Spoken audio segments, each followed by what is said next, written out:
রাসূলুল্লাহকে রিসালাত আল্লাহ দিয়ে কেন পাঠালেন? কোরআন উনার সাথে কেন নাজিল করলেন, কেন দিলেন? রিসালাতের উদ্দেশ্য কি? কোরআন নাজিলের লক্ষ্য কি?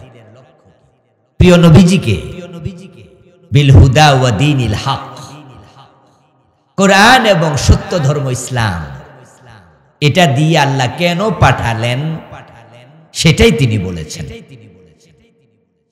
রাসূলুল্লাহ সাল্লাল্লাহু আলাইহি ওয়াসাল্লাম পৃথিবীতে কেন এসেছেন সেটা আমাদের জানতেই হবে, কারণ রাসূলুল্লাহকে মানা আমাদের জন্য নফল না ফরজ?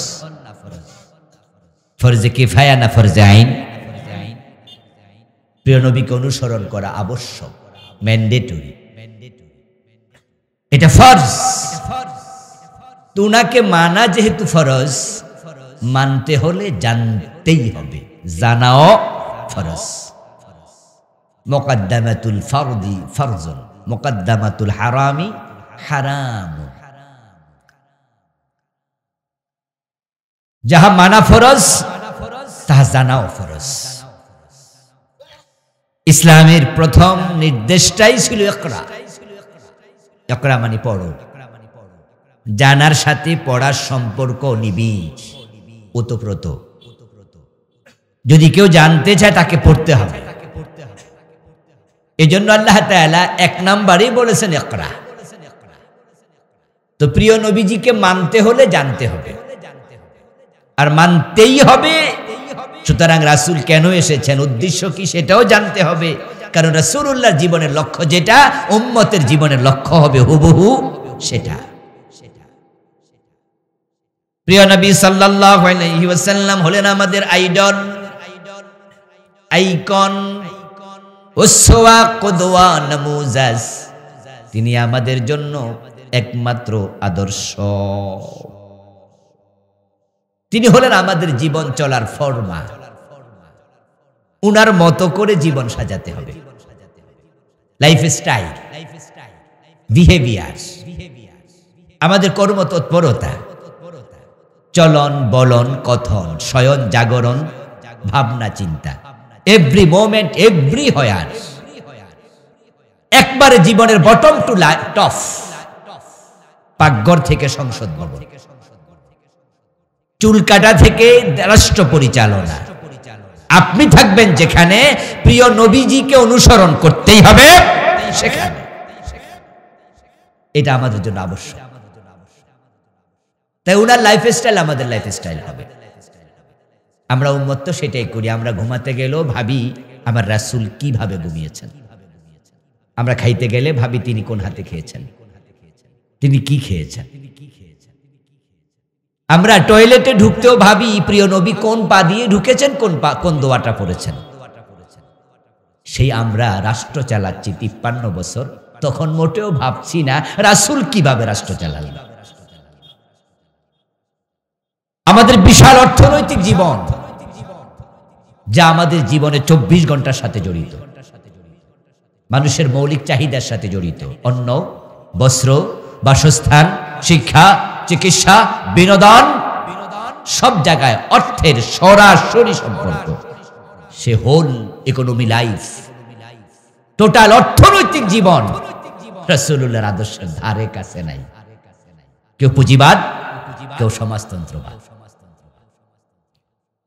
আপনারা আশ্চর্য হওয়ারই কথা যে 92% মুসলমানের দেশ বাংলাদেশ। আমাদের দেশে যে অর্থনীতি পড়ানো হয় ইউনিভার্সিটি কলেজে, ওই অর্থনীতির মাঝে 1 নাম্বারও ইসলামী অর্থনীতি পড়ানো হয় না। টোটাল ইকোনমিটাই হচ্ছে পাশ্চাত্যের।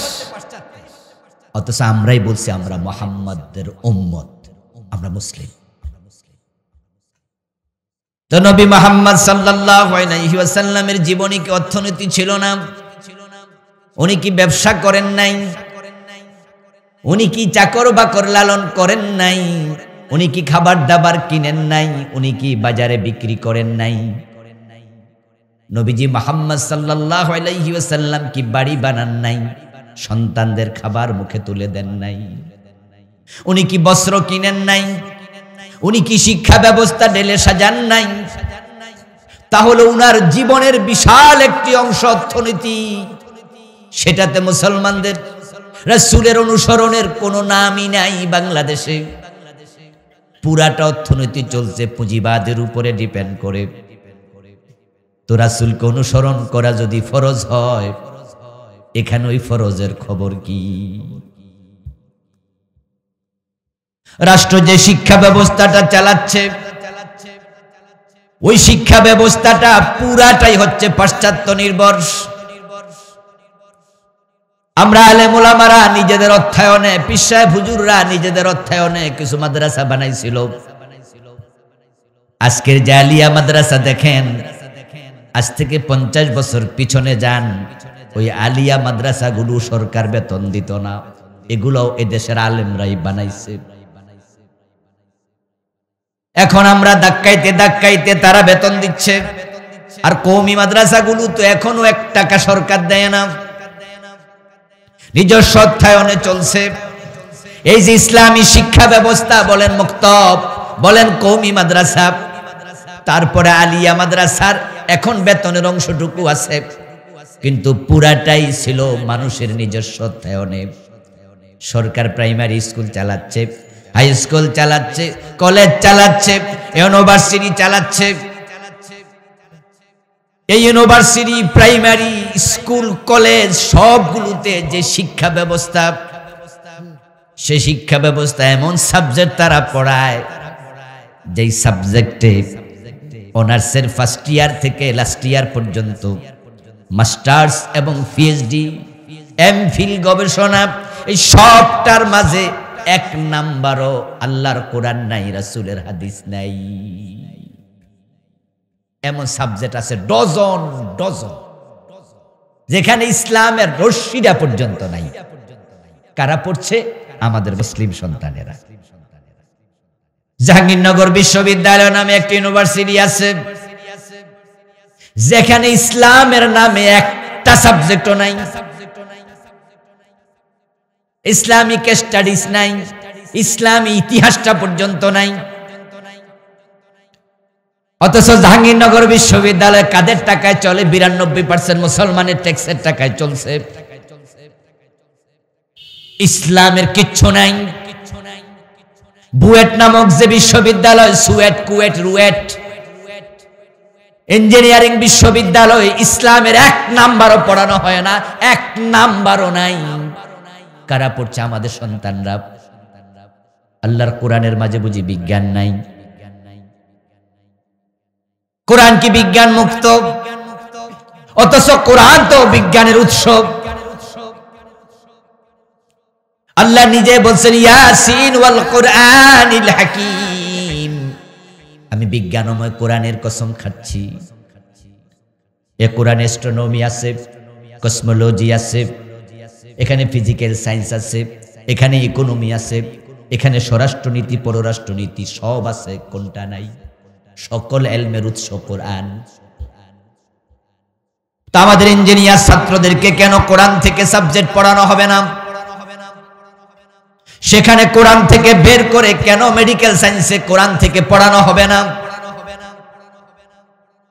ইঞ্জিনিয়ারিং বিদ্যার সাথে নৈতিক শিক্ষার সম্পর্ক কেন রাখা হবে না? প্রাইমারিতে কোরআন পেল না, হাই স্কুলে কোরআন পেল না, কলেজে কোরআন পেল না, এখন ভর্তি হলো বুয়েটে, সেখানেও কোরআন পেল না। যে ইঞ্জিনিয়ারটা কোরআনের বাহিরে শিক্ষা জীবন শেষ করলো, তার নৈতিকতা আসবে কোত্থেকে? এজন্যই তো তারা রডের বদলে বাঁশ ঢুকাই দিচ্ছে।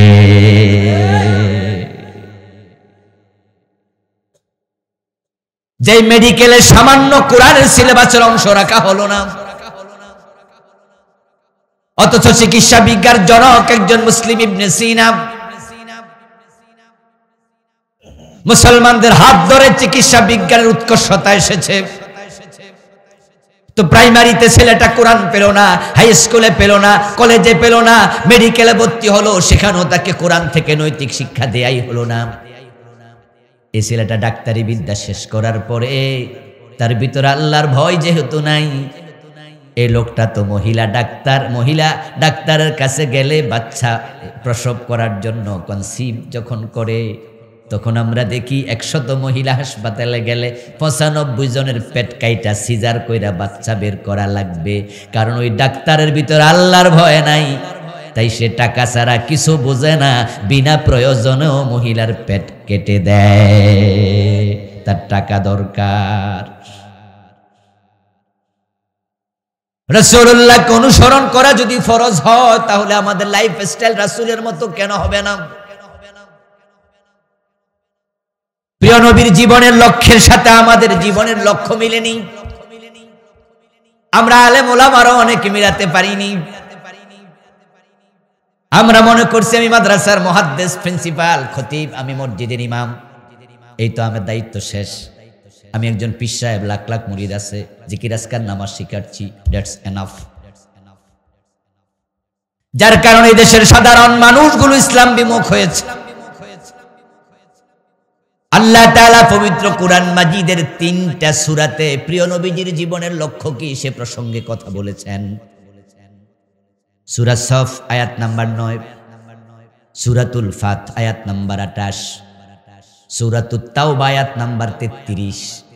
3টি সূরার ভিন্ন 3টি আয়াতে আর একই কথা বলেছেন, হুয়াল্লাযী আরসালা রাসূলাহু বিল হুদা ওয়া দীনিল হক লিইয়ুযহিরাহু আলাদ দীনি কুল্লিহি। আল্লাহ নবীর জীবনের লক্ষ্য যদি আমরা আজকে মিলাতে পারতাম, তাহলে এই দেশের অর্থনীতি আলেমদের হাতে থাকতো, শিক্ষানীতি আলেমদের হাতে থাকতো, সমাজনীতি আলেমদের হাতে থাকতো, রাজনীতি আলেমদের হাতে থাকতো। নবীর জীবনের লক্ষ্য ছিল দিনের বিজয়। দিন যদি বিজয় হতো, রাষ্ট্র আমরা চালাতাম, আমরা শিক্ষার ভিতরে প্রাইমারি, কলেজ, হাই স্কুল আল্লাহর কোরআন ঢুকায়া দিতে পারতাম।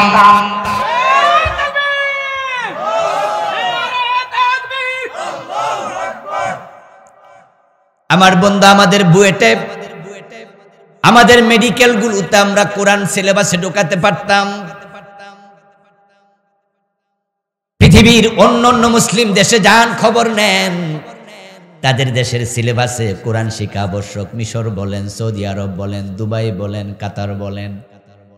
আমার বন্ধু ইন্টারমিডিয়েট পাশ করে যতজন, এসএসসি পাশ করে, তাদের মাঝে কোরআন পড়তে পারে না এমন একজন স্টুডেন্ট পাওয়া যাবে না। তাদের সিলেবাস তাদেরকে আলেম বানাচ্ছে। এখন আমরা মাদ্রাসায় যারা পড়ি, আমরা কোরআন পড়লাম, প্রশ্ন হলো মাদ্রাসায় পড়ার পার্সেন্টেজ টোটাল আমাদের জনশক্তির কত?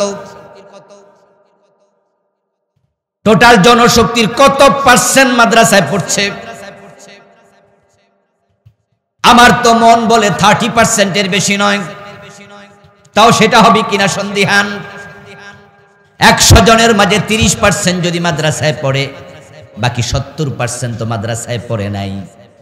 তাহলে 30% কোরআন পড়লো, বাকি 70% কোরআনের বাহিরে থেকে গেল। যদি আমরা প্রাইমারির ক্লাস 1-এ কায়দা ঢুকায়া দিতে পারতাম, তাহলে ক্লাস 2-তে ওঠার আগে আমাদের বাচ্চাগুলো আলিফ লাম বা তা সা, আমাদের বাচ্চাগুলো মিম জবর মা, বা জবর বা, বা জবর বা, তা জবর তা, তা জবর তা, এইভাবে অক্ষর মিলাইয়া বাক্য শব্দ তৈরি করতে পারতো। 1 বছর পড়লে 2য় বছরে তার হাতে আমপারা তুলে দেয়া যেত। ক্লাস 2-তে যদি আমপারা পড়ানো যেত, ক্লাস 3-তে 10টা সূরা অর্থ সহ শিখাইয়া দিতাম। সিলেবাসটা সেভাবে বানানো হতো, ক্লাস 5 পাস করলে সব বাচ্চা গড়ে কোরআন পড়তে পারত। এসএসসি লেভেলে যাওয়ার আগে কোরআনের অর্থ 10 পারা মুখস্থ করায়া দেয়া যেত। যদি ক্লাস 10 পর্যন্ত কোরআন এবং হাদিসকে বাধ্যতামূলক পড়ানো যেত, তাহলে প্রতিটা ঘরে ঘরে বাবা মরলে জানাজার নামাজ পড়ানোর ইমাম তৈরি হয়ে যেত।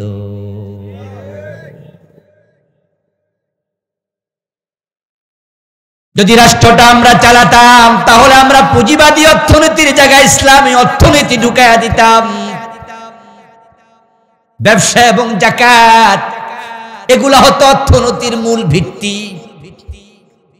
আর সে জায়গায় এখন সুদ, ওটাকে মূল ভিত্তি বানানো হয়েছে। টোটাল অর্থনীতি সুদ নির্ভর। হয়তো কেউ সুদ খায়, না হয় সুদ দেয়, না হয় সুদ লিখে, না হয় সুদের সাক্ষী থাকে। সুদের সাথে জড়িত নয় এমন ব্যবসায়ীর সংখ্যা কত? এই কিশোরগঞ্জ বাজারে খবর নেন, যেই ব্যবসায়ীদের সাথে আমাদের দহরম মহরম ভালোবাসা, তাদের টাকা দিয়ে আমরা মসজিদে ইমামের বেতন দেই, যে ব্যবসায়ীর টাকা দিয়ে মাদ্রাসা চালান, যে ব্যবসায়ীর টাকা দিয়ে মসজিদে এসি কিনছেন, খবর নেন ও ব্যবসায়ীদের মাঝে 95% ব্যবসায়ী সুদী ব্যাংকের সাথে লেনদেন করছে। লাআনা রাসূলুল্লাহ সাল্লাল্লাহু আলাইহি ওয়াসাল্লাম কিলার রিবা ওয়া মুকিলাহু ওয়া শাহিদাইহি ওয়া কাতিবাহু ওয়া ক্বালাহুম সাওয়াউন। প্রিয় নবীজি লানত করেছেন 4 ব্যক্তিকে, যে সুদ খায়, যে সুদ দেয়, যে সুদ লিখে, যে সুদের সাক্ষী থাকে। প্রিয় নবীজি বলছেন হুম সাওয়াউন, তারা সবাই গুনাহের ব্যাপারে সমান। ওই খবর নিয়ে দেখেন ব্যবসায়ীরা তো বড় দোকান, এত টাকা পেলেন কই, পুঁজি কোত্থেকে আনছেন? তখনই কানে কানে বলে দেবে সোনালী ব্যাংক থেকে ঋণ নিছি, জনতা ব্যাংক থেকে টাকা তুলছি, অমুক এনজিও থেকে টাকা তুলছি। ও আমার প্রিয় ভাইরা, যেই লোকটা সুদ দেয় সে যেমন অপরাধী, যে সুদ খায় সে সমান অপরাধী, যে সুদী ব্যাংকে চাকরি করে সমান অপরাধী, যে সাক্ষী থাকে সমান অপরাধী। রাসূল লানত করেছেন তাদেরকে। তো আপনার পরিচিত লোকটা মালউন, রাসূলের লানত প্রাপ্ত, অভিশপ্ত, সমান গুনাহ। গুনাহটা কি? ক্বালা রাসূলুল্লাহ সাল্লাল্লাহু আলাইহি ওয়াসাল্লাম লিররিবা 73 বাবান আইসারুহা আন ইয়ানকিহুর রাজুলু উম্মাহ। প্রিয় নবীজি বলেছেন সুদ খেলে 73 গুনাহ, সবচেয়ে ছোটটা হলো নিজের মাকে বিয়ে করা, মানে মায়ের সাথে জিনা।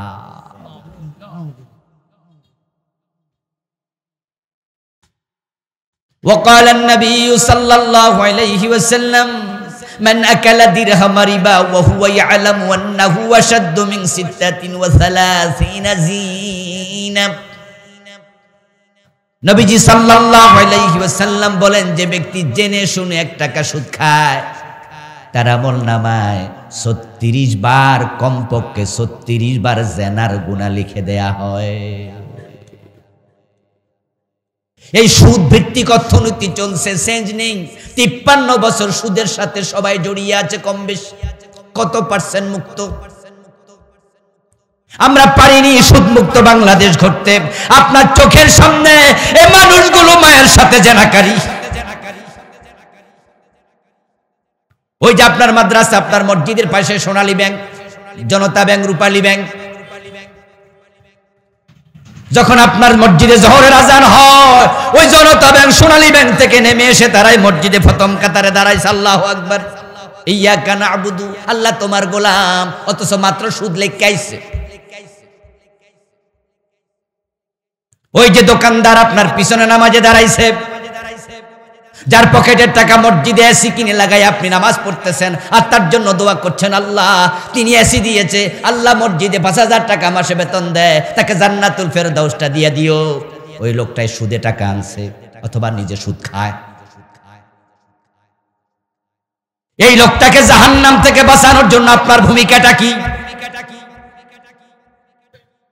এই অর্থনীতি পরিবর্তন হবে না যতদিন পর্যন্ত রাষ্ট্রে ইসলাম আসবে না।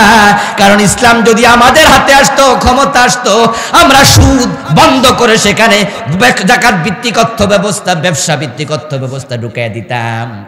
রাষ্ট্র তখন মানুষকে বিনা সুদে ঋণ দিত, ওখান থেকে ঋণ দিয়া ব্যবসায়ী তার ব্যবসা চালাতে পারত।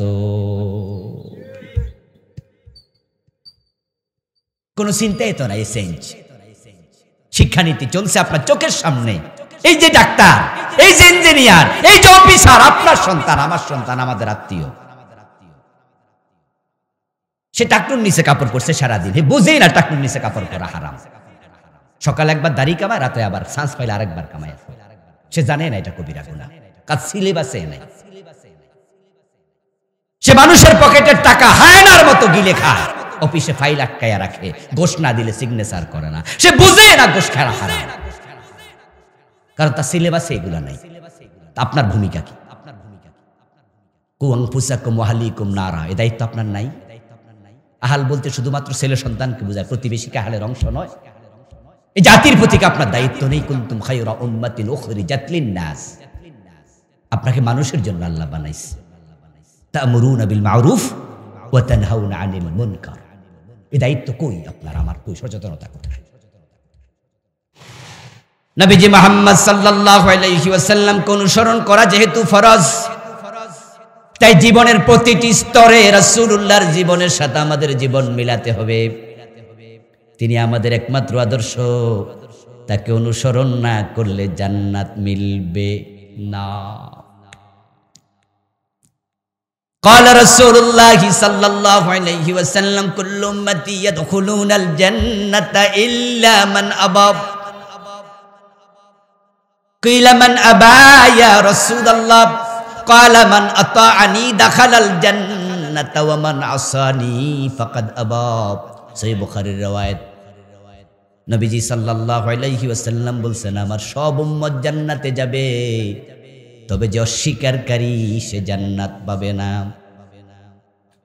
কিলা মান ইয়া রাসূলুল্লাহ, প্রশ্ন করা হলো, হে আল্লাহর নবী, অস্বীকারী উম্মতকে?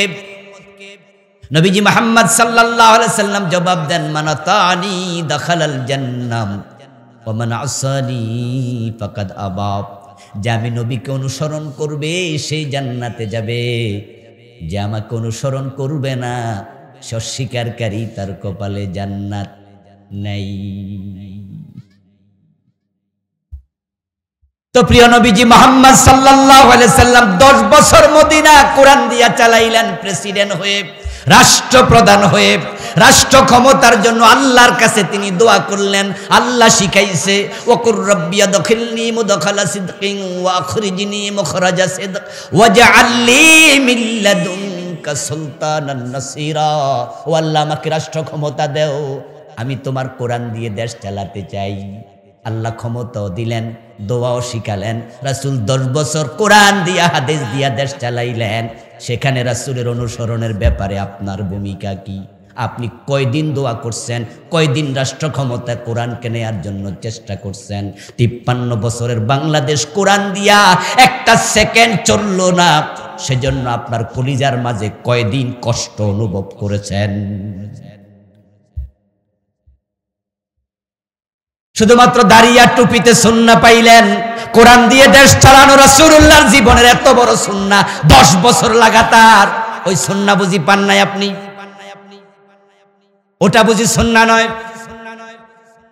ওয়াকুর রাব্বিরহামহুমা কামা রাব্বায়ানি সাগীরা, এখানে সুন্নাহ পাইছেন তাই মা বাবার জন্য দোয়া করছেন।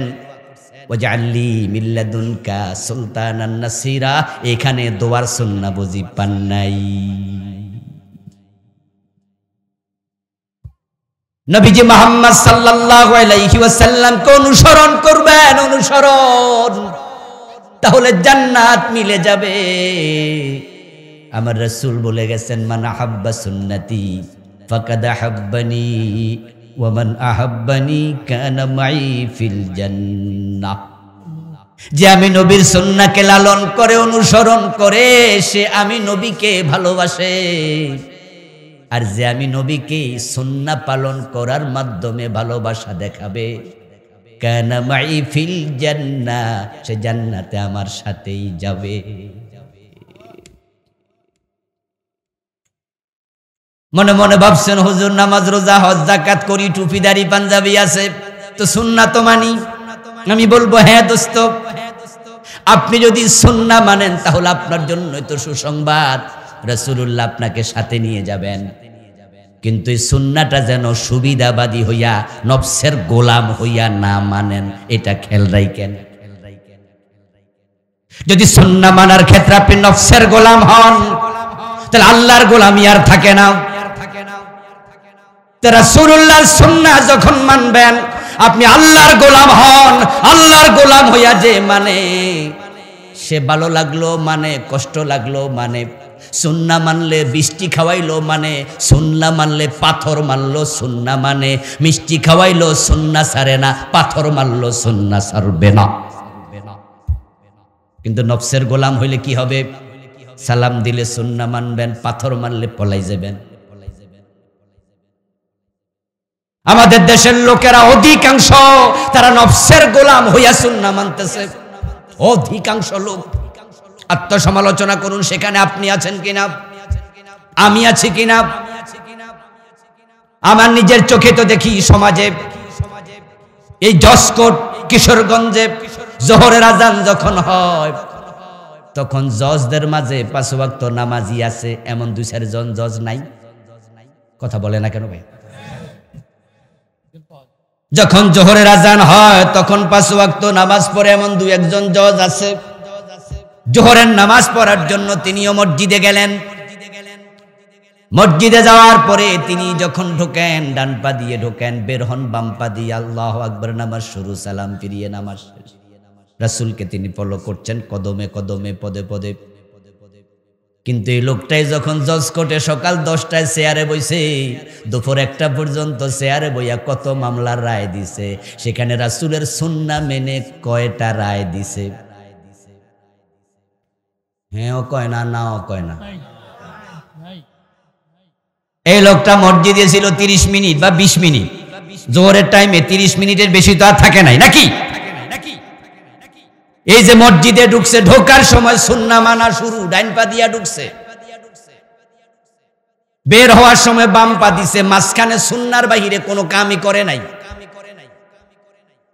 হুজুর যখন জোহরের নামাজের ফরজের ইমামতি করছে, হুজুর 2 রাকাত পড়ার পরে আত্তাহিয়াতু পড়তে বসতে হয়। ইমাম সাহেব বসতে ভুলে গেছে, উনি দাঁড়াইতে শুরু করছে। 2 রাকাত পড়ার পরে জোহরের আত্তাহিয়াতু পড়তে বসা ওয়াজিব। মুসল্লিদের কাছে মেসেজ আছে, আমার নবী 2 রাকাত পড়ে তিনি বসেছেন, আত্তাহিয়াতু পড়েছেন, প্রথম বৈঠক ওয়াজিব। হুজুর ভুল করছে, তাই পিছন থেকে সবাই লোকমা দিছে। জজ সাহেবও লোকমা দিছে। হুজুর যখন স্মরণ পড়ছে ভুল হইছে, হুজুর লোকমা গ্রহণ করে বসে আত্তাহিয়াতু পইরা তারপরে যথারীতি নামাজ শেষ। এখন জজ সাহেব নামাজের পরে আবার এজলাসে গিয়া উনার চেয়ারে বসে রায় দেয়া শুরু করছে। আজকে রায় হবে চুরির মামলা, চোর ধরে হাত কাটো, এমন বিধান কোরআনে আছে না নাই? চোর ধরে হাত কাটা সুন্নত ওয়াজিব না ফরজ? আর হুজুর যে মিস করছিল সেটা কি? আমার কথাকে আমি বুঝাইতে পারতেছি না, তো জবাব দিচ্ছেন না কেন? তাহলে বলেন না, হুজুর যেটা মিস করছে সেটা কি ছিল? আর চোর ধরে হাত কাটা ওয়াজিব না ফরজ? এই হাকিম এই ফরজ কাম করে তো হুজুর যে লোকমা দিল। কিছুক্ষণ আগে হুজুর যখন ভুল করছিল, হুজুর যে উনি লোকমা দিল, সব মুসল্লি তো একসাথে লোকমা দিল। যেই হাকিম 53 বছর ধরে চোরকে জেলে দেয়, অথচ নবী মুহাম্মদ আমাদের আদর্শ, উনার জীবনের লক্ষ্যের সাথে লক্ষ্য মিলবে, কাজের সাথে কাজ মিলবে, কথার সাথে কথা মিলবে, সব রাসূলের মতো হওয়া লাগবে। এখন নবীজি মুহাম্মদ সাল্লাল্লাহু আলাইহি ওয়াসাল্লাম তো বলছেন, যদি আমার মেয়ে ফাতেমা চুরি করে আমি ফাতেমার হাতটাও কেটে দেব। রাসূলুল্লাহর জামানায় চোর ধরে হাত কাটছে, এটা শখের বসে না আল্লাহর অর্ডার? কোরআনে আদেশ আছে না নাই? 53 বছরে কয়দিন মানছেন? ও দোস্ত, মানুষ নামাজ পড়ে না, আপনারা ঠিকই নামাজের ওয়াজ করেন, করতেই হবে, আমরাও করি, করবই। আল্লাহ বলছে নামাজ পড়ো, আকিমুস সালাত। আপনি নামাজের ওয়াজ পাইলেন, নামাজের ওয়াজ করলেন, নামাজের জন্য তাবলিগে গেলেন, নামাজের জন্য পীর সাহেব হুজুরের সাথে মানুষের বাড়িতে গেলেন, নামাজের দাওয়াত দেওয়ার জন্য এলাকার ইমাম সাহেবকে নিয়ে মহল্লায় ঢুকলেন, নামাজের জন্য এত মহাব্বত, আলহামদুলিল্লাহ, এটা ভালো, এটা থাকতেই হবে। কিন্তু আমার প্রশ্ন, আকিমুস সালাহ যে আল্লাহ বলছে, আকিমুদ্দিন, এটাও কোরআনে আছে না নাই? তো দিন কায়েমের দাওয়াত কয়দিন দিছেন? আপনি আকিমুস সালাটা বুঝলেন ঠিকই, দিন কায়েমেরটা বুঝেন নাই, ওটা কোরআনে নাই, ওটার ব্যাপার আপনার ভূমিকা নাই কেন? প্রবলেমটা কোথায়? সমস্যা হলো আপনি নফসের গোলাম। আল্লাহর সামনে সকলকে যেতে হবে, কারণ আপনি জানেন যে নামাজের ওয়াজ করলে মাইর খাওয়া লাগে না, জেলে যাওয়া লাগে না। আর দিন কায়েমের কথা বললে দেশে গত 15 বছরে কত আলেমকে জেল খাটানো হয়েছে। দিন কায়েমের কথা বললে ফিরালি থাকে না, পীর সাহেব সদরে নিয়ে জেলে দিয়ে দেয়। দিন কায়েমের কথা বলবেন, ধর্ম নিরপেক্ষ সকল মুরিদ আপনার থেকে সরে যাবে, বলবো এই হুজুর তো আগে বালা ছিল, এখন রাজনীতি শুরু করছে। এজন্য ওরা ধর্ম নিরপেক্ষ পীর সাহেব খুঁজবে। ফিরদের মাঝে ধর্ম নিরপেক্ষ পীর আছে না, অর্থাৎ চলুক না বাজে ধর্ম দিয়ে দেশ, ওই পীর সাহেবের মাথায় কোনো ব্যথা নাই। এটা ইসলাম ধর্মের পীর না, এটা ধর্ম নিরপেক্ষ পীর। সত্যিকার অর্থে মুসলিম পীর যদি হতো তাহলে আল্লাহ ছাড়া কারো আইনে দেশ চলবে, এটা ওই পীর সাহেব সহ্য করতে পারত না। উনার মুরিদ 100 হোক, 500 হোক, 1000 হোক, মুরিদদেরকে শিখাতো যে আল্লাহ ছাড়া কারো আইন চলতে পারে না। আল্লাহর আইনের বাহিরে যারা 53টা বছর মানুষকে ডাকছে না, দলের দিকে ডাকে না, আমাদের দলে আসেন, আমাদের দলে আসেন, আমাদের দলে যোগ দেন। এই যে কয়দিন আগে বিপ্লব হলো, পরিবর্তন হলো, পরিবর্তনের পরে ওই দল থেকে এই দলে চলে আইছে এমন লোক আছে না নাই? শুধু বড় বড় নেতারা এখনো পারে নাই, চান্সটা পায় নাই। চান্স পাইলে চলে যাবো, কিন্তু লাইনে আছে, শুধু চান্সটা দিলে আসে, শুধু নামটা পাল্টায় দেবে, চলে আসবে, কারণ সুবিধা। ওখানে থাকা অবস্থায় 15 বছর সাদাবাজি করেছে, লুটতরাজ করেছে, এখন নামটা চেঞ্জ করলে এখানে দলে আসলেও এখানেও সাদাবাজি সুযোগ আছে না নাই? কিন্তু ইসলামের দিকে ডাকলো আইব না, কারণ ওখানে গেলে আবার দাড়ি রাখা লাগবো, নামাজ পড়া লাগবো, কোরআন পড়া লাগবো, আর সাদাবাজিও সুযোগ নাই। এত ঝামেলা করে কেডা? ও দোস্ত আমার, প্রিয় নবী সাল্লাল্লাহু আলাইহি ওয়াসাল্লামকে আল্লাহ তাআলা দুনিয়ায় কেন পাঠালেন? লক্ষ্য কি? হুয়াল্লাযী আরসালা রাসূলাহু বিল হুদা, তিনি মহান সত্তা আল্লাহ, যিনি তার রাসূলকে কোরআন দিয়ে পাঠালেন। হুদা মানে কোরআন। কোরআনের নাম কি? এইমাত্র বললাম কি? হুদা। হাদা হুদা, হুদাল লিন্নাস, হুদাল লিল মুত্তাকিন, ফামান তাবিআ হুদায়া ফালা খাউফুন আলাইহিম ওয়ালা হুম ইয়াহজানুন, ফামান ইত্তাবা হুদায়া ফালা ইয়াদিল্লু ওয়ালা ইয়াশকা। হাদা হুদা, এটা হলো হেদায়েতকারী কিতাব। এখানে যে যাবে সে হেদায়েত খুঁজে পাবে। সুবহানাল্লাহ পড়েন। হেদায়েতের জন্য কোরআন, আল্লাহ কোরআন দিয়ে রাসূলকে পাঠাইছে। এখানেও তো আমরা পিছিয়ে পড়ে আছি, এই জাতি কোরআনের কাছে হেদায়েতের জন্য যায় না। এরা দেওয়ানবাগে যায়, আটরশি যায়, মাইজবান্ডার যায়, ওরা আগে পেশাব খুঁজে নেয়, আগে কোরআন খুঁজে নেয় না। অথচ আগে যদি কোরআন পড়তো তাহলে ভণ্ড পীরের হাতে পড়ে ঈমান হারাইতো না।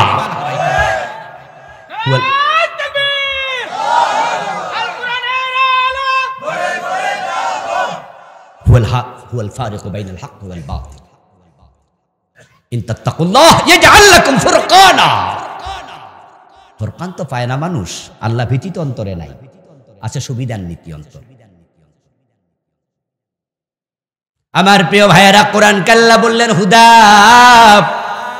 আমি কোরআন দিয়ে রাসূলকে পাঠাইছি। কেন পাঠাইছি? চুমু খেয়ে তাকে রাখার জন্য নয়, সকাল বিকাল তেলাওয়াত করে ভালো করে গোশে মাঝে রেখে দেবেন আর আল্লাহ বেহেশত দিয়ে দেবে, এত সোজা নয়। জিনে ধরলে ফু দিয়ে জিন তাড়ানোর জন্য কোরআন পাঠাই নাই, কোরআন দেই নাই। এটা লিখে লিখে তাবিজ বানাইয়া গলায় ঝুলাইয়া দেবেন, এজন্য কোরআন আল্লাহ পাঠান নাই। বাপ মরে গেলে হুজুর ডাইকা খতম করাবে আর মনে করে আমিও তো কোরআন মানি, কোরআন ভালোবাসি, এই যে হুজুরদেরকে ডাইকা খতম করাইছি, মনে করে সেও কোরআন ওয়ালা। আল্লাহ বলে আমি কোরআন দিয়েছি, ওয়া দীনিল হক, সত্য দিন মানে ইসলাম। ইন্নাদ-দীনা ইনদাল্লাহিল ইসলাম, আল্লাহর কাছে দিন আছে একটা, সেটার নাম কি? বলেন জোরে, কি? ইসলাম ছাড়া আর কোনো দিন আছে? দিন শুধু একটা, ধর্ম শুধু একটা, ইসলাম। বাকি যা আছে এগুলাকে বলে আদিয়ানে বাতেলা, সব বাতিল। বুঝতে ভুল করা যাবে না। আমাদের কোন ভাই বলে ইসলাম সর্বশ্রেষ্ঠ ধর্ম, আমি বলি ভুল বলেছ। ইসলাম হলো একমাত্র ধর্ম। সর্বশ্রেষ্ঠ বললে বোঝা গেল আরো কিছু সেরা আছে, এগুলার মাঝে এটা এক নাম্বার। অথচ আল্লাহর কাছে দিন কয়টা? ইন্নাদ-দীনা ইনদাল্লাহিল ইসলাম, শুধু ইসলাম, শুধু ইসলাম। فمن يبتغي غير الاسلام دينا فلن يقبل منه, আল্লাহ বলে ইসলাম বাদ দিয়ে আর কোন দিন যদি তুমি তালাশ করো সেটা গ্রহণ করা হবে না, সেটা প্রত্যাখ্যাত। এ দ্বীন হক ইসলাম, হুদা কোরআন, এ দুটা দিয়ে আমি আমার রাসূল কেন পাঠাইছি? লিইয়ুযহিরাহু আলাদ-দীনি কুল্লিহি, আমার নবী সমাজের যত মতবাদ আছে, আদিয়ানে বাতেল আছে, মানুষের বানানো রীতি আছে, নীতি আছে, মত আছে, পথ আছে, আইন আছে, বিধান আছে, সবগুলোর উপর আমার নবী ইসলামের বিজয় করে দেবে।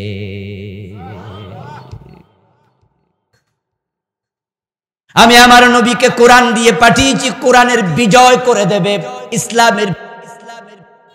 قال رسول الله صلى الله عليه وسلم الاسلام يعلو ولا يعلى,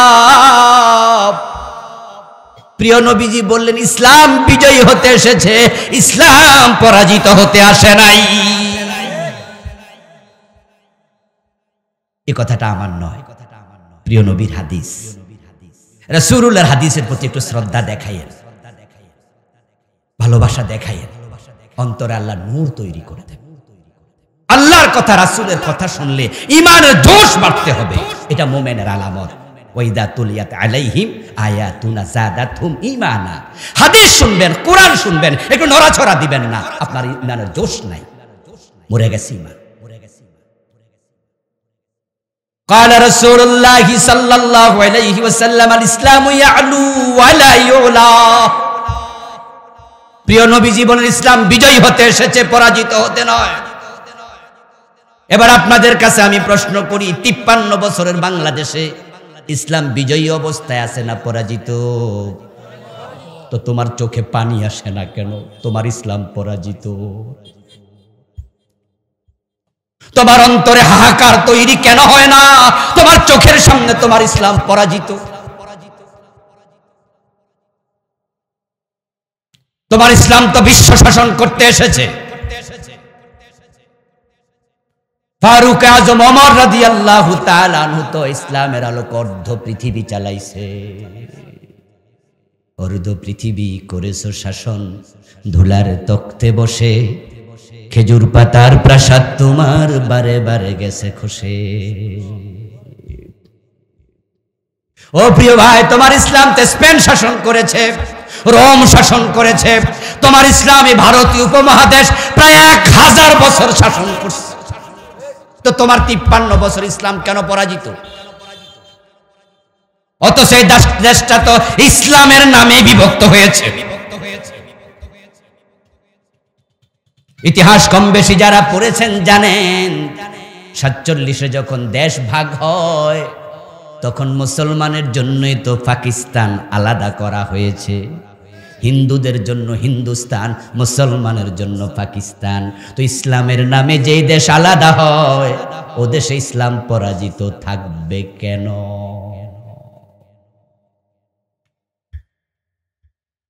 প্রিয় নবীজি সাল্লাল্লাহু আলাইহি ওয়াসাল্লাম আল্লাহ তাআলার কাছে দোয়া করলেন দিন বিজয়ের জন্য।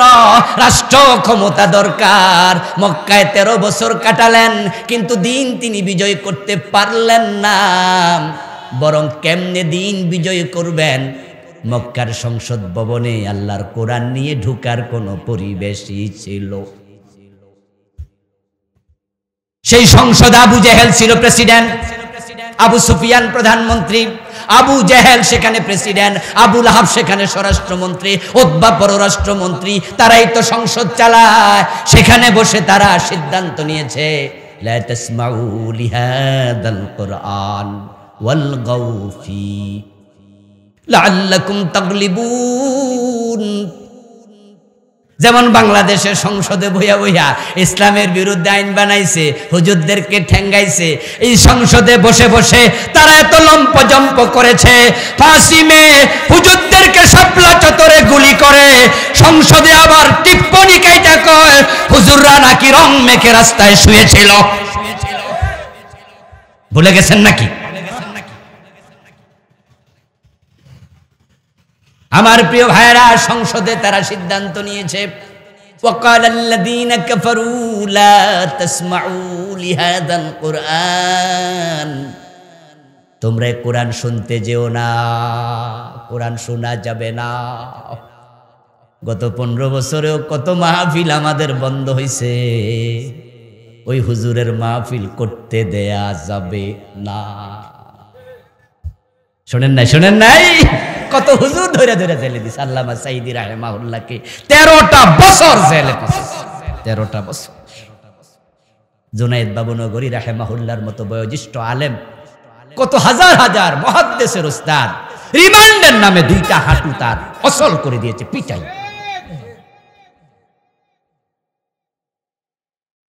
লা তাসমাউ লিহাদাল কুরআন, কোরআন শুনতে যেও না। ওয়ালগাউ ফি, বরং সেখানে গন্ডগোল লাগাইয়া দাও। লাআল্লাকুম তাগলিবুন, তাহলে তোমরা বিজয়ী থাকবে।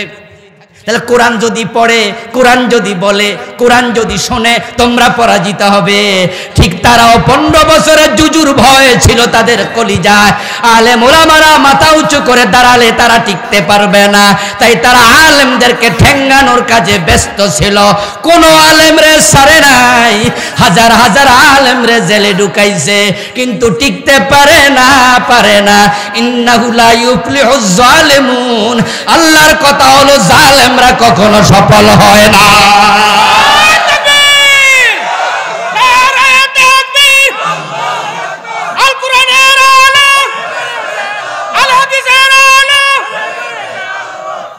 আমার প্রিয় ভাইয়েরা, জালেমদেরকে ব্যর্থ করেন আল্লাহ নিজে।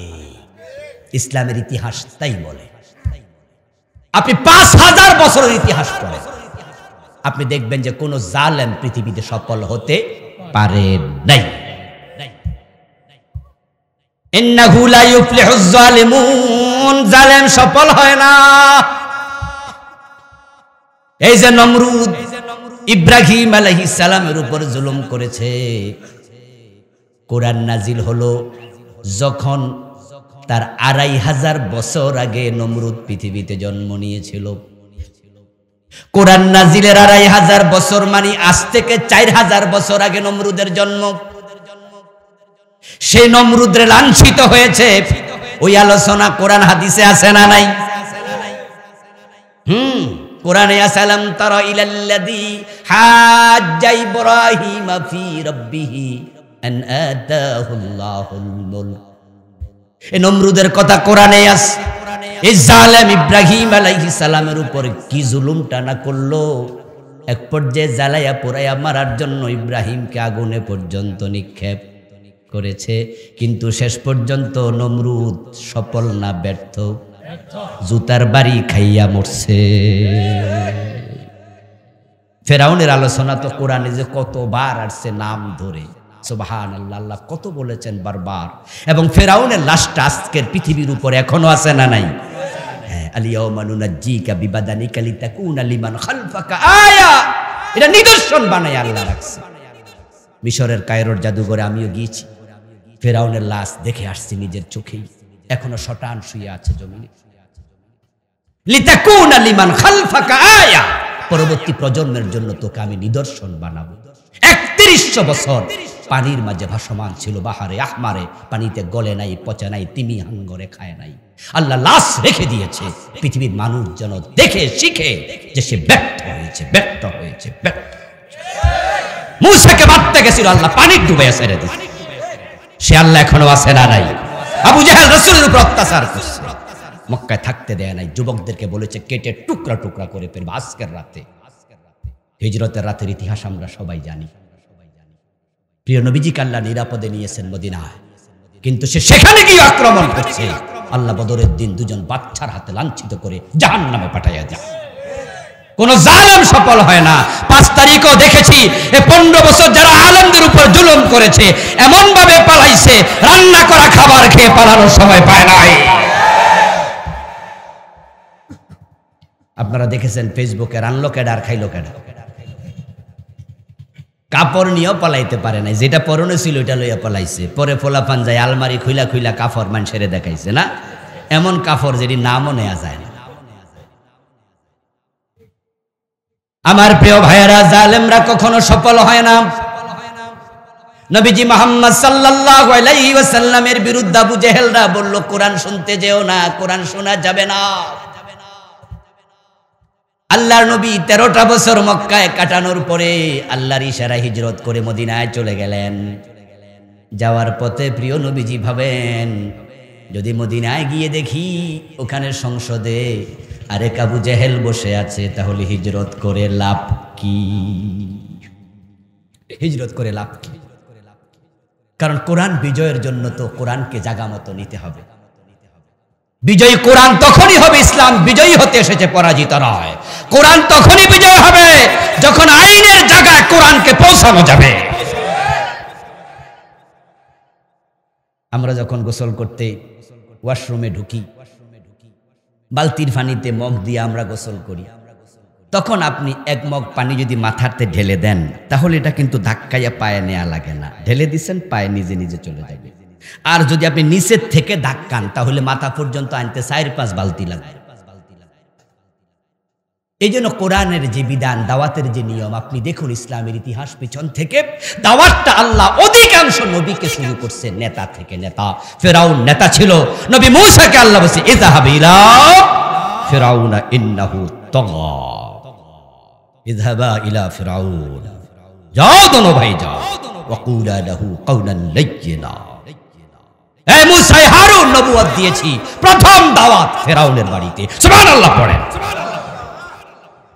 অথচ ফেরাউনের ভয়ে তো নবী মূসা পালাইয়া গেছিল, 10টা বছরের মতো দেশের বাহিরে ছিল। আর আল্লাহ আজকে কিতাব দিয়ে, নবুয়ত দিয়া, কিতাব তখনও দেয় নাই, মাত্র নবুয়ত দিয়েছে। নবুয়ত দিয়ে বলছে আগে ফেরাউনের বাড়ি যাও। ওয়ানদির আশিরাতাকাল আকরাবিন, নবী মুহাম্মদ সাল্লাল্লাহু আলাইহি ওয়াসাল্লামকে আল্লাহ বলে, ও নবী, আপনার আপনজন তাদেরকে জাহান্নামের ভয় প্রদর্শন করুন। এবার আবু জেহেল, আবু লাহাব, উতবা সাহেব, আবু সুফিয়ান, তারা রাসূলুল্লাহর বাড়ির পাশের মানুষ, আর আবু লাহাব তো রাসূলুল্লাহর আপন চাচা, ঘরের মানুষ। ওরা কি মক্কার সাধারণ লোক ছিল না নেতা ছিল? দাওয়াত নেতাদেরকে দিয়ে শুরু হয়, কারণ যদি সমাজের নেতা ঠিক হয় মানুষ এমনি ঠিক হয়। আরবি প্রবাদ আছে, আন্নাসু আলা দীনি মুলুকি, নেতা সোজা, কর্মী সোজা। আর আমাদের দেশে ইসলামের বিজয় না হওয়ার পিছনে এটা আরেকটা কারণ, আমরা নেতাদের কাছে দাওয়াত দিতে যাই না, সামসামি করতে যাই। ওদের কিছু হাদিয়া তোপা রুটি খাওয়ার জন্য যাই।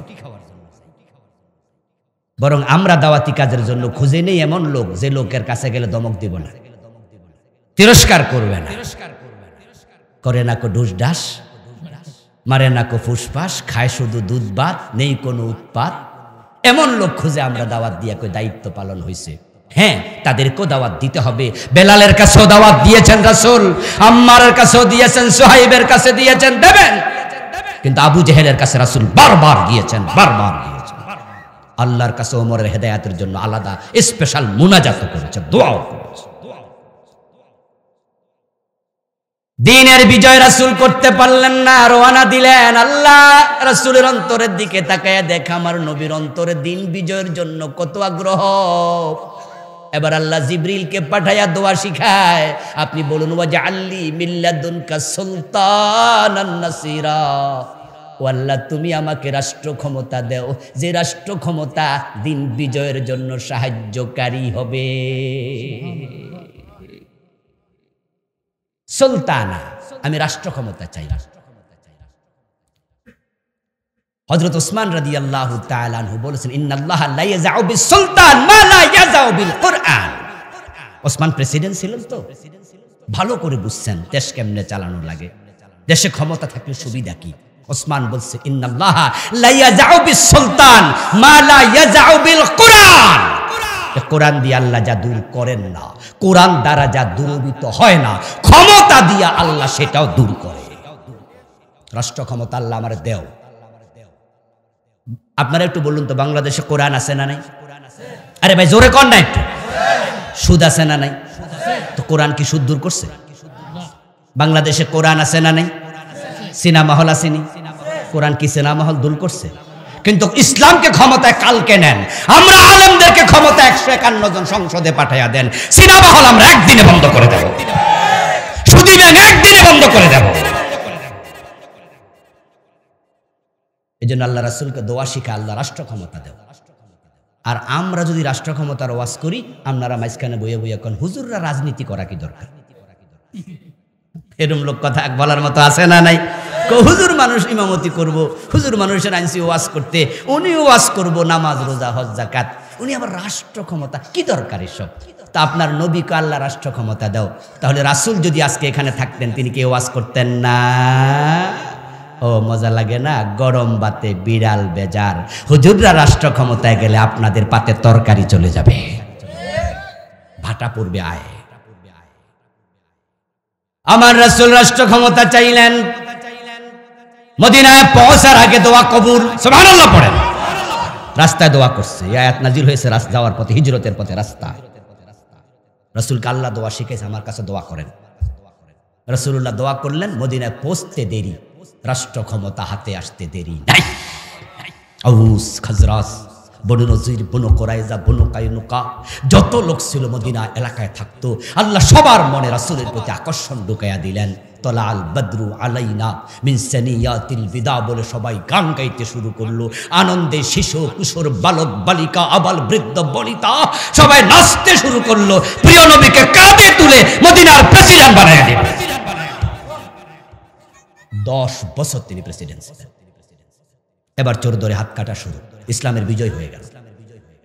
এবার ডাকাতিগুলো শুরু দেওয়া শুরু, এবার মদ পান করলে আশীর্বাদ লাগানো শুরু। আপনাদের কাছে এবার বলতে চাই, প্রিয় নবী জীবনের উদ্দেশ্য যদি দিনের বিজয় হয়, এখন আমাদের উদ্দেশ্য দিনের বিজয়কে বানানো দরকার আছে না নাই? যদি না বানান, রাসূলুল্লাহ জীবনের লক্ষ্যের সাথে আপনার জীবনের লক্ষ্য মিলে নাই। আরে ভাই, দিন যদি বিজয়ী হয়ে যায়, নামাজের ওয়াজ এত আর করা লাগবে না, এত করা লাগবে না। আল্লাযীনা ইম্মাক্কান্নাহুম ফিল আরদি আকামুস সালাহ ওয়া আতাউয যাকাত ওয়া আমারু বিল মা'রুফ ওয়া নাহাউ আনিল মুনকার। আল্লাহ বলেছে, আমি 4টা দায়িত্ব রাষ্ট্রকে দিলাম। যদি কোথাও মুসলিমদেরকে ক্ষমতা দেই, 1 নাম্বার নামাজ কায়েম হবে, তারা এটা করবে। আজান হওয়ার সাথে সাথে দোকান বন্ধ করতে হবে, আইন বানিয়ে দেয়া হবে।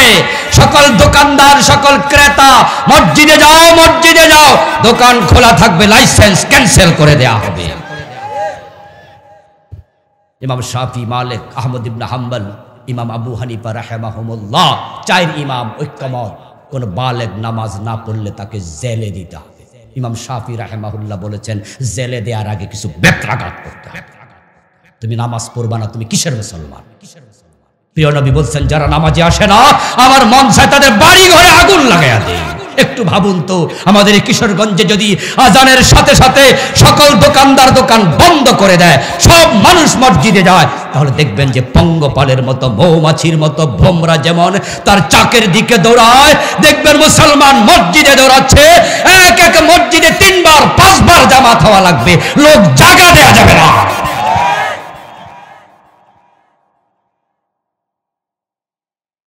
আমার প্রিয় ভাইরা, এই দেশে অনেক ওয়াজ হলো, ওয়াজ তো আর কম হয়নি, কিন্তু বেপর্দা বেহায়াপনা, সিনেমা নাটক কমছে না বাড়ছে? এই সিনেমা কি ওয়াজ করলে বন্ধ করা যাবে? সিনেমা দেখার জন্য হলে যাওয়া লাগে না, এখন যুবকদের হাতে হাতে সিনেমা হল আছে না নাই? এটার ভিতরে সিনেমা হল আছে, এমন সিনেমা হল আছে যেটা বাংলাদেশেও নাই, আমেরিকারটা সহজ। থামাবেন কেমনে? দিন বিজয় ছাড়া সম্ভব না। চুরি বন্ধ করতে হলে চোর ধরে হাত কাটার আইন করে দেন, দেশটা সোনার বাংলা বানাতে বেশি দিন হবে লাগবে না।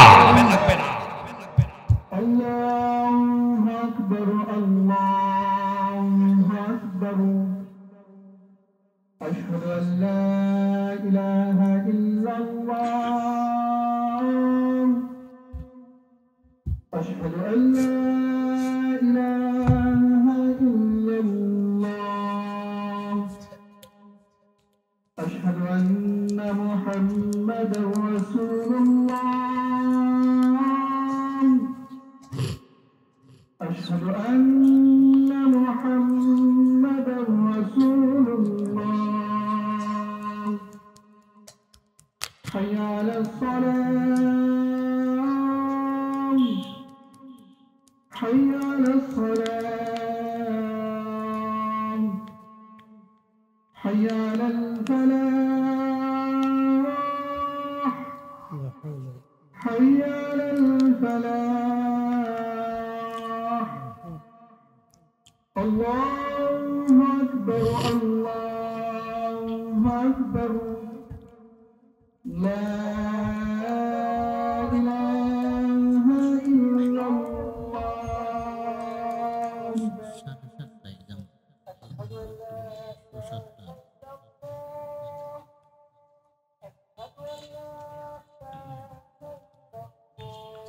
প্রিয় ভাইরা, বলছিলাম যে যদি কোরআনের বিজয় হয় তাহলে সুখী সমৃদ্ধ একটি সোনার বাংলা হতে বেশি দিন লাগবে না। আমরা এই দেশটাকে পারিনি সোনার বাংলা বানাতে।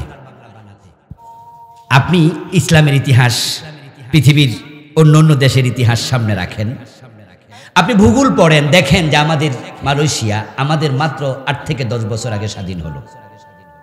মালয়েশিয়া এবং বাংলাদেশের আবহাওয়া কিন্তু প্রায় সিমিলার, একবারে বলা চলে একরকমই। তাদের দেশে একটু বৃষ্টি বেশি হয়, প্রায় দিনে হয়। আজ থেকে 12-14 বছর আগে আমি মালয়েশিয়া গিয়েছিলাম বেড়াতে, 4 দিন মতো ছিলাম সেখানে। এত বছর আপনার মাত্র আমাদের 10 বছর আগে তারা স্বাধীন হয়ে তারা আজকে কোথায় গেল? ও দেশে আপনি কুয়ালালামপুরে গেলে 50 তলা বিল্ডিং যে কয়টা আছে গনে কুলাইতে পারবেন না। আর পুরা বাংলাদেশে একটা 50 তলা বিল্ডিং এখন আমরা বানাইতে পারি না। ওদের দেশ এত আগালো, রাস্তাঘাট, ব্রিজ, কালভার্ট, অর্থনৈতিক সমৃদ্ধি কাকে বলে, অথচ খনিজ পদার্থ আমাদের মতো খনিজ পদার্থ নাই, সামান্য। আবহাওয়া আমাদের মতো, খনিজ পদার্থ আমাদের মতো। তারা আগাইলো আর আমরা পিছালাম। পিছাইতে পিছাইতে এমন পিছাইছি, এখন ব্যাংকে 10 লাখ টাকার চেক দিলে রিফিউজ। প্রায় ব্যাংকে খবর নিয়ে দেখেন 10 লাখ টাকা একসাথে দিতে কেমনে পারবে? ওদের মাহাতির মোহাম্মদ সৎ মানুষ, ভালো মানুষ, দেশকে আগাইয়া দিছে, আর আমাদের নেতারা নিজেরা টাকা চুরি করে বিদেশ পাচার করছে। আমাদের নেত্রী বললেন তার বাড়ির ফিয়ন কত কোটি টাকার মালিক? 400 কোটি টাকার মালিক। শুনছেন তো? পরে 600 আরো বাড়ছে বলে। আচ্ছা, এই যে 400 কোটি আর 500-600 কোটি যাই হোক, বেটা কি চাকরি করে কামাইছে? তো কার টাকা? শুধু এস আলম গ্রুপ ইসলামী ব্যাংকের 18টা শাখা থেকে টাকা বিদেশে পাচার করেছে 80,000 কোটি। কার টাকা? রিক্সাওয়ালাদের টাকা, ঠেলাওয়ালার টাকা, ব্যবসায়ীর টাকা। আপনার অ্যাকাউন্ট, আমার অ্যাকাউন্ট ইসলামী ব্যাংকে আছে না? আমাদের টাকা তারা বিদেশ পাঠায়। আশ্চর্য তো। অন্যরা বিদেশ থেকে টাকা আরো দেশে আনে, দেশে কাজে লাগা। আমাদের ছেলেরা বিদেশ গিয়ে কঠোর খাটুনি খেটে সৌদি আরবে গেলে দেখবেন যে রাস্তার মাঝে, রোদের মাঝে দাঁড়ায় দাঁড়ায় আমাদের বাচ্চারা কাজ করছে, ভাইয়েরা কাজ করছে। ওরা পাঠাইলে আমরা বলি রেমিটেন্স যোদ্ধা। তারা দেশে টাকা পাঠাইছে, আর তাদের টাকা তোমরা চুরি করে বিদেশ পাঠাও। তোমরা আবার বলো দেশপ্রেম। তোমরা ভণ্ডামি করেছো, ভণ্ডামি। দেশপ্রেমের নাম আমাদের সাথে ভণ্ডামি করেছো। আমরা আলেম ওলামারা কথা বললেই কয় তোমরা পাকিস্তান যাও। আমরা নাকি পাকিস্তান প্রেমী? কই, গত 15 বছর এত মারলা, এত গুলি দিলা, এত ফাঁসি দিলা, এত জেলে দিলা। আমরা কোন আলেম তো পাকিস্তান যাই নাই। পাকিস্তান আমাদের দেশ না, আমাদের দেশ বাংলাদেশ। এ ভূখণ্ড আমরা ছাড়বো না। তোমরা ইন্ডিয়া পালাইয়া বুঝাইছো, তোমরাই সেখানকার দালাল। আর আমাদের আলেমদেরকে কথায় কথায় পাকিস্তান যাও। দেশপ্রেমের কথা আমাদের শিখাইতে আসছো তোমরা?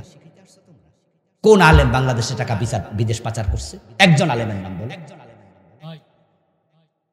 আর কানাডায় তারা বেগম পাড়া বানাইছে। আজীব। আমার বন্ধু, শুধু অসৎ নেতৃত্বের কারণে, দিন বিমুখ নেতৃত্বের কারণে দেশটা সোনার বাংলা হতে পারে নাই। তলাবিহীন জুরি হয়ে গেছে। অথচ এমন আবহাওয়া, এমন চমৎকার উর্বর মাটি পৃথিবীর খুব কম দেশে আছে। আপনারা তো হজ উমরা করার জন্য সৌদি আরব অ্যাভেলেবল গেছেন। সৌদি আরব, কাতার, কুয়েত, মিশর, এই আরব বিশ্বে যাবেন, দেখবেন যে প্রায় দেশে সেখানে একটা গাছ যদি বাছাইয়া রাখা লাগে, সকালে একবার পানি দেয়, বিকেল আবার পানি দেয়, তলার মাঝে ফাইভ। আর আমার বাংলাদেশে আল্লাহ কি আবহাওয়া দিল সুবহানাল্লাহ! যদি আম খেয়ে আমের বিচিটা ফেলে দেন, দেখবেন যে এক সপ্তাহ পরে গাছ নিজে নিজে হয়ে যায়, 2 বছর পরে নিজে নিজে আম ধরে, 1 পয়সা বিনিয়োগ লাগে না। একটা লাউ যদি নষ্ট হয়ে যায়, এই নষ্ট পচা লাউটা ফেলে দেয় মহিলারা, খাওয়া যাবে না, ফেলে দাও। এই লাউটাই কাকে খায়, কাকে খাইয়া ওই লাউয়ের দানা আরেক জায়গায় গিয়ে পায়খানা করে, ওই পায়খানা দিয়ে লাউয়ের বিচি বাইর হইছে, ওখানে নিজে নিজে গাছ হইয়া লাউ ধরে লায়। এই দেশ গরিব থাকবে কেন? এখানে একটা ডিম 12 টাকা দিয়ে 15 টাকা দিয়ে কেন কিনতে হবে? কেন এখানে ভর্তুকি টাকা থাকবে না? এখানে সয়াবিন তেল 200 টাকা কেন কিনতে হবে? ভর্তুকি তোমরা কেন দিবা না? এই দেশটা তো আমাদের দেশ, কোত্থেকে দেবে? টাকা তো সব বিদেশ পাঠাই দিচ্ছে। আপনি অবাক হবেন, আমেরিকাও কিন্তু খনিজ পদার্থ নাই।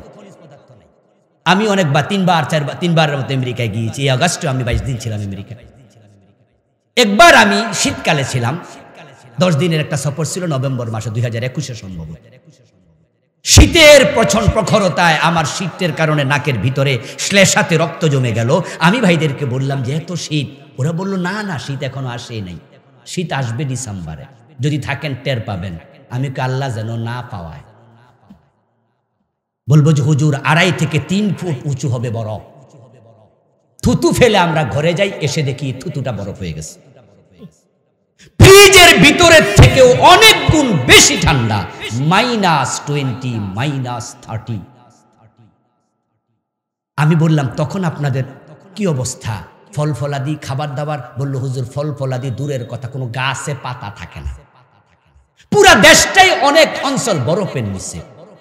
আমি বললাম তাহলে ধনী হইল কেমনে? কয় সেটা তো ওরাই রিজার্ভ করে রাখে, জমায়া রাখে, নেতারা চুরি করে না, সবাই সৎ মানুষ, হতে পারে তারা কাফের। ওয়াশিংটন ডিসিতে বেড়াতে গেলাম, সেখানে সাবেক প্রেসিডেন্ট বারাক ওবামা বলল তার বাড়িটা সামনে, যাবেন নাকি? আমি বললাম চলেন, গিয়ে দেখি 2.5 তলা একটা বিল্ডিং, তার মাত্র 2.5 তলা। বললাম প্রেসিডেন্ট 2 বারের 8 বছর, এই তার বিল্ডিং। ওই কি চুরি করছে বাংলাদেশের লোকদের মতো? আমি আমাদের দেশে তো মেম্বার হইলে 10 তলা বানাইলা, ঠিক না? পুলিশের এসআই নাকি 3 কোটি 5 কোটি টাকার মালিক, আর আপনাদের এলাকায় তো একজন ছিল, উনি নাকি 10,000 কোটি টাকার মালিক। হাউন আঙ্কেল নাকি? আমার দোস্ত, যে আমেরিকা 3 থেকে 5 মাস, 3.5 মাস, 4 মাস বরফের নিচে থাকে, তারা পৃথিবীর সেরা ধনী। আর আমার দেশে 12 মাস ফসল ফলে, আমরা তলাবিহীন জুড়ি। কারণ শুধু একটা, আমি যেটা খুঁজে পাইছি সেটা হচ্ছে চোরদের কারণে। আমাদের বঙ্গবন্ধুও বলেছিলেন মানুষ পায় স্বর্ণের খনি, আমি পাইছি চোরের খনি। ডানে চোর, বামে চোর, সামনে চোর, পিছনে চোর। আমি বলি চোর তো চোর না, এখন একটা ডাকাত হয়ে গেছে। যদি চুরির টাকা, লুটপাটের টাকা দেশে ফিরিয়ে আনো আর তাদের হাত কাটার আইন চালু করে দাও, আগামী 50 বছর নেতারা ভয়ে আর চুরি করবে না। দেশটা ঠিকই সোনার বাংলা। আসুন না আমরা শরীয়ত মানার সুবিধার্থে, সমৃদ্ধ দেশ পাওয়ার সুবিধার্থে কোরআনের বিজয়ের কাজ করি। রাসূলুল্লাহ জীবনের লক্ষ্য কোরআন বিজয়, আমরা সেটা শুরু করি। মানুষ ইসলাম দেখবে, দেখে খুশি হয়ে হিন্দু বৌদ্ধ তারাও ইসলাম গ্রহণ করবে। ইসলাম কি তলোয়ার দিয়ে বিজয়ী হয়েছে নাকি? নো, অসম্ভব। এটা আমাদের উপর মিথ্যা অভিযোগ। তবে হ্যাঁ, দিন বিজয়ের তলোয়ারের ব্যবহার লেগেছে, কিন্তু দিন বিজয়ী হয়েছে আচরণ দিয়ে। ইসলামকে দেখে মানুষ দলে দলে মুসলিম হয়েছে। হযরত ওমরের যুগে ইসলামের সৌন্দর্য দেখার জন্য পৃথিবীর অন্য কাফেররা ইসলামী রাষ্ট্রে আগমন করে ইসলাম দেখে যেত। ওমর শুয়ে আছে গাছতলা, তারা বিশ্বাসই করে নাই অর্ধ দুনিয়ার সম্রাট গাছতলায় ঘুমায়, কোনো বডিগার্ডের প্রয়োজন হয় না। ইসলাম তো কলিতে, কেমনে দেখবো আমরা তার সৌন্দর্য? গোলাপ ফুলের সৌন্দর্য তার পাপড়িতে, ঠিক যখন সেটা পাপড়ি মেলে ধরবে, তার নাকের ডগায় নীল নৌম গন্ধে অন্তর ভরবে, যখন সে পাপড়ি মেলে ধরবে, তখন তার গন্ধ আসে, তার সৌন্দর্য আছে, চাপ দিলে আতর বের হবে। কিন্তু সে গোলাপ যদি কলির ভিতরে থাকে, এটা কাঁচা কাঁচা গন্ধ দেবে, সুগন্ধ দেবে না। ইসলামকে, কোরআনকে মসজিদ মাদ্রাসা থেকে সংসদে পাঠাও, অর্থ মন্ত্রণালয়ে পাঠাও, রাজনৈতিক মন্ত্রণালয়ে পাঠাও, সারা দেশে কোরআন কায়েম করো। ইসলামের সৌন্দর্য পৃথিবীর মানুষ আবার মুগ্ধ হবে, বিমোহিত হবে। বাংলাদেশের হিন্দু বৌদ্ধরাও তারাও ইসলাম গ্রহণ শুরু করে দেবে। কিন্তু ইসলামকে তো আমরা মসজিদের ভিতরে বেঁধে রাখলাম, কোরআন তো আমাদের তাকের মাঝে বেঁধে রাখলাম। তেলাওয়াতের কোরআনকে বাস্তব কোরআনে রূপ দিতে হবে। আসুন না আমরা তেলাওয়াতের এই কোরআনকে বাস্তব কোরআনে রূপ দেই। কতই তো পড়লাম চোর ধরে হাত কাটো, কাটতে তো পারলাম না। কতই তো পড়লাম আয-যানিয়াতু ওয়াজ-যানি ফাজলিদু কুল্লা ওয়াহিদিন মিনহুমা মিআতা জালদা ওয়া লা তা'খুযকুম বিহিমা রা'ফাতুন ফি দীনিল্লাহ। আল্লাহ বলে 100 বেত লাগাইবা, অন্তরে যেন কোনো ভালোবাসা তৈরি না হয়, ঠিকঠাক মতো লাগাইবা। 100 দূরের কথা, একটাও তো লাগার নাই। তো তেলাওয়াত পর্যন্তই দায়িত্ব শেষ। বাহ, কি গর্ব করে বলি, এবার আমরা রমাদানে কোরআন খতম করছি। কি কোরআন খতম করলা? একদিনও মানলা না। কোরআন কি তেলাওয়াতের জন্য শুধু এসেছে? এটা তো আইনের কিতাব, বাস্তব কিতাব। আল্লাহ তাআলা আমাদের সকলকে দিন বিজয়ের আন্দোলনে শরীক হওয়ার তৌফিক দিন, বলেন আমিন। হাযা মা ইনদি ওয়াল ইলমু ইনদাল্লাহ আলাইহি তাওয়াক্কালতু ওয়া ইলাইহি